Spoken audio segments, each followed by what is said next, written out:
All right, we are back, and today's topic is a bit of a heavy one. I have been away from the old YouTube scene for a couple of months now. Was really trying to gain some steam and get things rolling, but life just kind of hit me like a train and just derailed everything like life likes to do.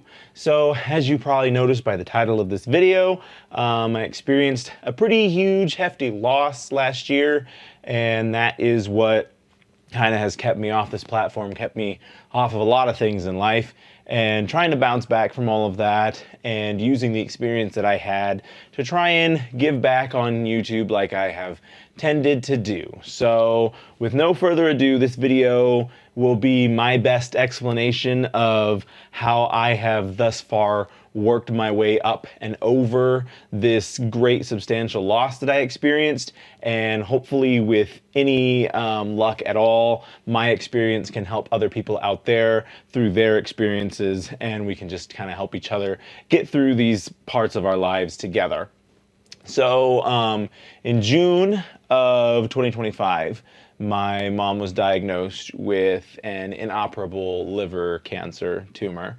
And from June of 25 to about December of 25, we were dealing with that. She did indeed pass away late December, December 23rd, 2025. And that is what kind of started the downward spiral for me, away from content, away from my creative endeavors, and away from a lot of the things that I had been doing in life and trying to do and trying to build up to and get somewhere with. And so it's March 1st now. It's been a long couple of months of me just kind of trying to build it up and get back to where I am and get back to a place where I can be creative and successful again. And so just kind of sharing the experience that I've had thus far with such a major, sudden, and catastrophic loss. And again, like trying to share my experiences with others and hope that others can learn from my experience and they can bring on their own experiences and help me through mine as well. Because at the end of the day, this is a productivity channel. And so I wanted to try and find a way to reel this back into productivity and be like, life is gonna hit us like a train. Life is gonna derail us. It's gonna happen. It's unavoidable. But if we can find a way to move past that and to get to a place where we're back on the mountaintop, so to speak, and doing things again. And how do we get there when it seems utterly impossible when you think about it in the heat of that moment? By far the hardest thing for me to come to terms with and for me to cope with through this whole experience is this overbearing idea that life will go on. Life, not only will it go on, but life has to go on. It has to move on without you. It will move on without you. It'll move on without the ones you love. It'll move on without the people that you don't love. People come, people go, and life, just like that freight train that keeps on hitting us and derailing us, life will continue to do that, and it will not stop for anything. And that was the biggest and hardest thing for me to overcome. And I don't even know that I've overcome it at this point, but it's the hardest thing, at least for me, to come to terms with through my current experiences. And so like work, I took 2 weeks off of work for the event and all of that. And my work was, as far as work can be, supportive of it. But at the same time, like, it wasn't enough. I wanted their world to stop for me. I wanted the world to stop for me. I wanted everyone to stop for me and just give me a moment to breathe, give me a moment to process things, and give me a moment to like live and exist and realize what that even means. But that is just not the reality of things. Things are not going to stop for you. The world will not stop for you. They're not going to stop for your loved ones. They will not stop for you. And you have to figure out how to navigate that whilst still existing in this world and stepping away from everything as much as you humanly possibly can. Again, I was given 2 weeks to do that. It sure doesn't seem like a whole lot of time. People take 2-week vacations at work all the time. In fact, when I came back from this horrible event, a lot of people just thought I was out on vacation. And that was another just frustrating and volatile thing to deal with, and be like, no, I was not on a vacation. The thing I was dealing with was far from a vacation. It was the least kind of vacation. It was the opposite of a vacation. But do you unpack that all right there when some random person in the hallway stops you and is like, oh, how was your vacation, buddy? Like, no, I'm not going to unpack that, but I really kind of want to. And that's kind of part of the problem as well. Like, the world's not going to stop for you. And it is not the right thing to try and stop the world for you. Like, I can unpack that right there, dump all my trauma on that person who just thought I was on vacation, make them feel horrible. I still feel horrible. And that's not a healthy feeling that I want to spread. So trying to come to terms with that, trying to understand that life moves on, life will press on without us, and that we have to process our guilt, and not even our guilt, but our grief. Sorry, that was the wrong word entirely. Process our grief in our own ways, in our own time, and however it makes the most sense for us. That is the way that we will get over this, is coming to terms with life and with the world and how it presses on, how it moves on, and how it just keeps going. I can remember when I was in a creative writing class in, I think it was my junior year of high school, and we read this story. It was a short story about these kids that went on a rafting trip, and then the something about the rafting trip like went obviously horrible, and there was like bad waves, and they turned over their canoe, and one of the kids wound up drowning and did not survive this event. And the other kids got out from under the canoe, they swam to shore, and the other kid was trapped under the canoe, and he drowned, and then the waves took him, and he just went upstream, and they never found his body. It was a whole thing, and it was a very sad and unfortunate story. But the things that sticks with me, and it's always stuck with me, even before now that I fully realized why it stuck with me, but it always stuck with me. And the thing that stuck with me about that was that my teacher was so hung up on the way that the writer was able to illustrate how life moves on without us, how there was birds still chirping in the sky, how the water just kept flowing like nothing had ever happened, like it didn't just steal this poor dead body away, and how the sun was still shining, the sky was clear, things just kept on going. And I can remember at the time I didn't understand that. I didn't fully understand why the teacher was so focused on that aspect of the story. And I was like this young man just died, and he could have been so many different things. He could have done so many different things. Why are we focusing on how the writer illustrated how the birds are chirping, and how the sky is, and how the weather is, and how the water keeps flowing? I didn't understand that at the time, though now I fully understand how impactful that is, and how it makes us in our however many years. My mom got 58 of them, and in that 58-year spec, like how insignificant we are in the history of the world, and how we're desperately trying to be significant, or some of us are, some of us probably aren't too bothered by it.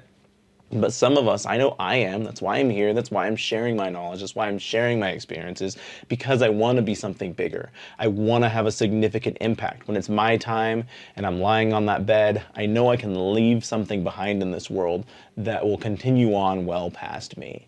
And I repeatedly say, like, obviously the easy answer is kids, keep the bloodline alive, keep the bloodline going, but kids really only do so much with keeping you and your mentalities and your ideas around. Like, after the first or second generation, you're a great grandparent, you're going to have little to no impact directly on that child's life, so that when your time finally comes, you're not going to have the same kind of impact as someone who was a great philosopher, a great artist, and a great Renaissance person, a great creative person who really delivered something and gave something to the world.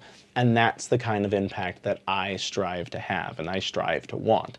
And so understanding that story now, and understanding that life will move on, and it's going to take time. We can say right now that we understand that. We can believe that we understand that. But until you experience it, until you're right there face to face with it, you're not going to fully understand it. And so that was kind of the first part. There was a lot of long days of me just laying face first in my bed and just not getting up and barely eating, barely sleeping, and slowly coming to terms with what the world is and how the world operates and why it is the way that it is and how I can accept that and operate within it still. And part two of getting over this is the unexpected support. Obviously, we all have the support systems. We've got our friends, we've got our family, we've got our arts, we've got our games, our music, or whatever it is that our escapes are. And those are the things that we expect to pull us from the wreckage when we have these dark times, when we're doing the bad things, when we're in the bad places. But there will be unexpected things that pop up that you don't think to reach out to, you don't think to access, you don't think will be even a thing until it's right there in front of you. And then you're like, wow, like that was a hugely impactful thing. There was three major things for me that really helped get me through the dark, kind of gross, muddy times that I was in. The first one, oddly enough, was a puzzle. So as I had mentioned, my mom passed on the 23rd. The 24th was, of course, Christmas Eve. And I had to go Christmas shopping because I hadn't finished Christmas shopping. And for whatever reason, in the midst of all that, my mom hadn't even gone for 24 hours. That was what was on my mind, the capitalist society expectations that have been drilled into my brain so deeply so that in light of the sudden passing of my mother, I'm still like, oh, I gotta go to the store and buy toys for people and buy stuff and buy stuff and buy stuff. But that's possibly a conversation and a tangent for another time. But at any rate, I was out Christmas Eve. I was Christmas shopping, doing some last minute shopping for some stuff that I just couldn't quite get to because we were dealing with all the stuff with mom. And I was at Target, and the shelves were barren. There was hardly anything on the shelves at all. And I was looking for some toys for my brother's sons because I hadn't gotten my full budget's worth of toys for them yet. And there was this one barren shelf with nothing on it except for this little box of, it was a 1,000 piece puzzle. And that box just kind of stopped me because I immediately was taken back to when I was a kid and I was going through my own cancer journey, and my mom and I would spend hours at a time just solving puzzles. You're going through chemo and you're weak and you don't feel very good and you can hardly ever do anything. There's few activities that really are good when you're in that kind of state that you can be entertained by. I watched a lot of cartoons at that time. I kind of got more into video games at that time. I can thank my love for video games for the experiences that I had when I was that little. And my mom and I would get together and we would do puzzles.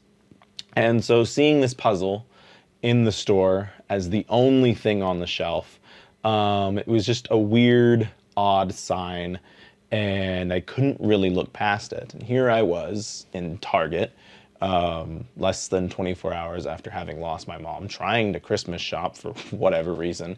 And now I'm like resisting the urge to have a breakdown in Target right now over this puzzle box. And I am embarrassed by my feelings because I don't want to be making a scene in Target, and I'm embarrassed by the fact that like a single puzzle box is able to break me emotionally. But that's where I was in that moment. So needless to say, I bought the puzzle box. I've been putting it together. I've been trying to put it together. It's a 1,000-piece puzzle, so I bit off a little more than I can chew with that one. But I got the border done, and I'm starting to fill in the middle of it. And it has helped me feel better in that it's something I can do, and I feel like it's still connecting me with mom because it's something that we used to do together, and it was completely unexpected.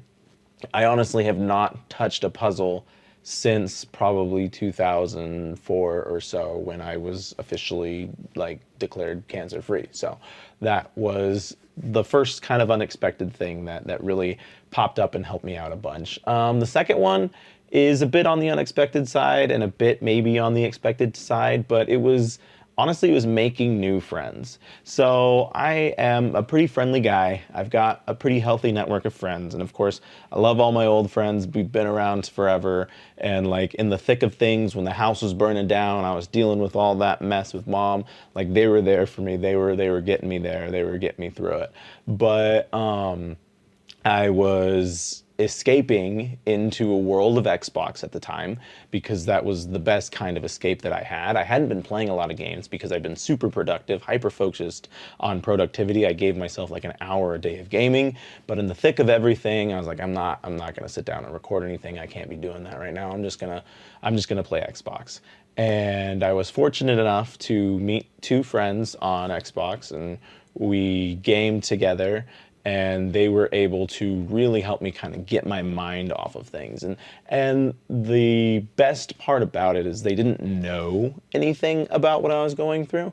They were just two really good guys, and we clicked on Marvel Rivals together, and we were playing comp together, and it was the necessary escape that I needed to be away from everything, because my close friends, the ones that I have known for years, the ones that have been around forever, they knew what I was going through. And as much as I appreciate that, sometimes you need to be able to connect with people who are disconnected from your life. And that is why I've always been a huge proprietor of online gaming, online friendships. Obviously, be smart, be responsible with those things, but they can be very impactful friendships in your life in their own unique, different ways, because having that natural disconnect from what's really happening in your world and what's really happening there, they can pull you out of it. And so I was really fortunate with the two guys that I met online at that time of need, and we're still gaming today, and we're still cool. Hopefully we'll be cool for many years to come. But that was kind of the second unexpected thing that helped pull me through that time. Never in a million years would I have thought that just two random people on Xbox that I meet for looking for a group post for Marvel Rivals would blow up into something to help me get through such a dark and drastic time. But it was. And so that was the unexpected thing number two. The unexpected thing number three was a movie. I was up all night doom scrolling through Instagram. That's my default doom scrolling app. I was up all night doom scrolling through Instagram, and I came across this movie scene from a movie called Manchester by the Sea. And so I'm a creative. I write my own novels. I have my own cartoon. I do a lot of creative things, and all of the work that I make is all is all fiction. And so naturally, I know and I understand the power of fiction and how it can shape our lives, how it can shape our way of thinking, and how it can shape us as people. But rare is it a time when I find that I am truly touched and moved, absolutely moved by like a work of fiction. And like, despite the fact that I fully believe in the power and I understand the power of storytelling, and maybe I'm just not as in touch with my emotions as some people are, but it just, works of fiction don't oftentimes hit me. And maybe it's not that they come at the wrong time or whatever, but I saw this clip from Manchester by the Sea, and it's this movie that is promoted as like a master class of explaining grief and human emotion and how we grieve and how we get through these horrible, dark, terrible times. And obviously I was going through a horrible, dark, terrible time. So I was like, all right, well, let's see what this movie's got. They tout it like it's really something. Tell you what, it is the saddest 2 hours you will ever watch. But for someone who was going through grief, going through depression, going through all of the things, it was honestly 2 hours of therapy for me. And it's a beautiful film. The acting is phenomenal. The story is incredible, and it really is a master class on human grief and exploring human emotions, exploring how we deal with grief, and how, again, going back to my first point, the world moves on, whether or not you want it to, whether or not someone you cared about just died, whether or not you're dying, the world moves on. And I have Manchester by the Sea to thank for a 2 hour therapy session that was very much so needed for me. And like I said, got me through the hard parts, got me through the hard bits. I am far from back to a completely normal point. I'm back to trying to be productive again and sharing my experiences with all of you here, trying to make a difference here on YouTube, trying to just be there for whoever needs me to be there for them. But what it comes down to for me, from my experiences, and hopefully you can leverage them to yours if and when you need to. But you gotta lean on just understanding that life moves on, understanding that the world will keep going with or without you in it, with or without your loved ones in it, with or without anybody in it. The world is just going to do what the world does, and that pertains to the world itself, nature, work, everything around you. It's just going to keep going, and the sooner that you can come to terms with that in the space of just having experienced something, the better you are to bringing yourself back to normal. The second thing is going to be embracing the unexpected things that pop up, the unexpected things that are going to help you, because we're all trained and we think that the things that are going to help us and get us through it is the family, it's the friends, it's the big, the big things that have always been there, that everybody tells you is going to be there. And hopefully you have family and you have friends that are going to be there for you and going to help you through that. But there will be unexpected things, and try and recognize them as soon as you possibly can and embrace them so that they can help you through it. And like I said, for me, it was a random puzzle box that I saw at Target that I didn't realize I needed to have and needed to work on. It was my two random friends that I met randomly on Marvel Rivals playing comp, and now we've become close friends. And it was those two guys just being their wonderful selves that helped pull me through that dark time. And then for 3, it was a movie, and I'm not a movie guy, but I found this movie that does wonders for people who are going through horrible, deep, dark grief. And it was a 2-hour therapy session that helped bounce me back to where I am.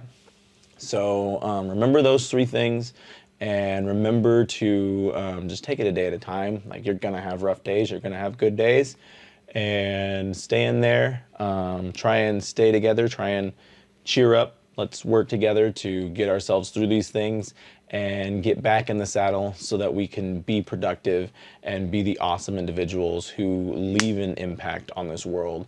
And when we're gone, yes, the world's going to keep going on without us, but we're going to leave something behind that people will be paying attention to and listening to and understanding and observing and all of those things for years to come. So thanks for stopping by. It was a bit of a Debbie Downer. Sorry about that. My life's been in a Debbie Downer dark place. So that's where we are for this video, and I'll catch you on the next one.